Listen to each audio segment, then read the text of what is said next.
الله أكبر. الله أكبر.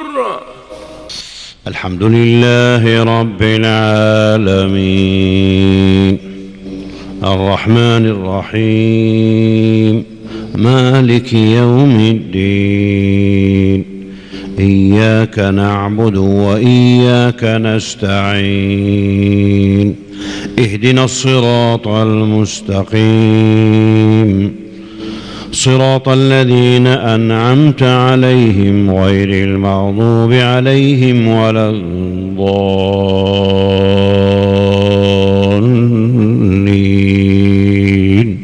آمين.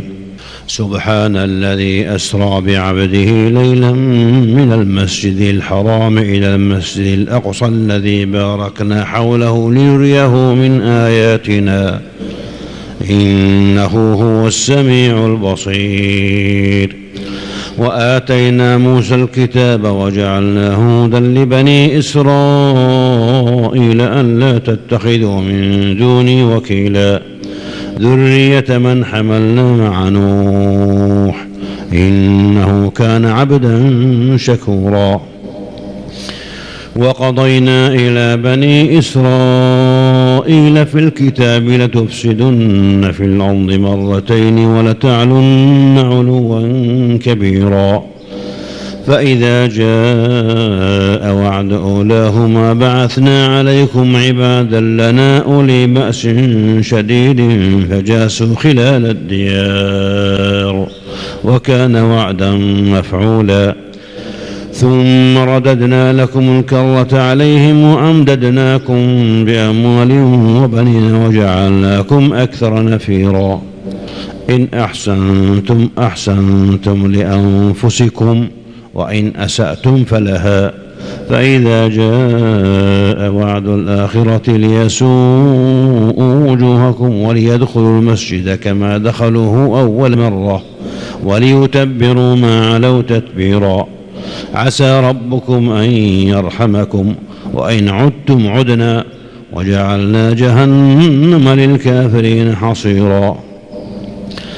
إن هذا القرآن يهدي للتي هي أقوم ويبشر المؤمنين الذين يعملون الصالحات أن لهم أجرا كبيرا وأن الذين لا يؤمنون بالآخرة أعتدنا لهم عذابا أليما. ويدعو الإنسان بالشر دعاءه بالخير وكان الإنسان عجولا.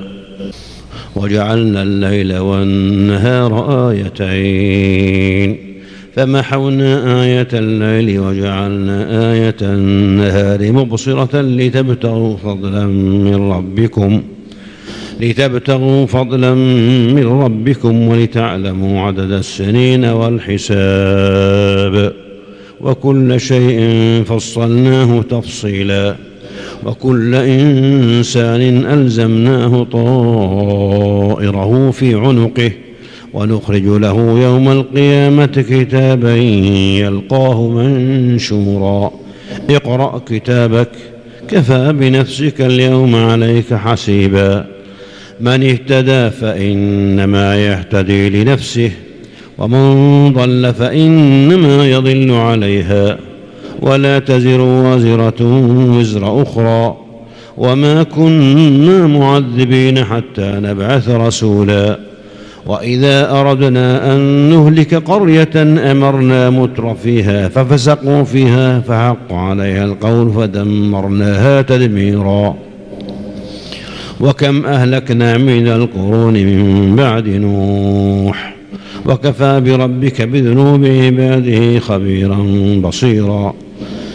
من كان يريد العاجلة عجلنا له فيها ما نشاء لمن نريد ثم جعلنا له جهنم يصلاها مذموما مدحورا.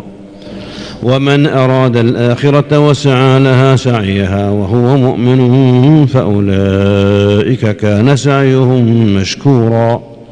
كلا نمد هؤلاء وهؤلاء من عطاء ربك وما كان عطاء ربك محظورا انظر كيف فضلنا بعضهم على بعض وللآخرة أكبر درجات وأكبر تفضيلا لا تجعل مع الله إلها آخر فتقعد مذموما مخذولا.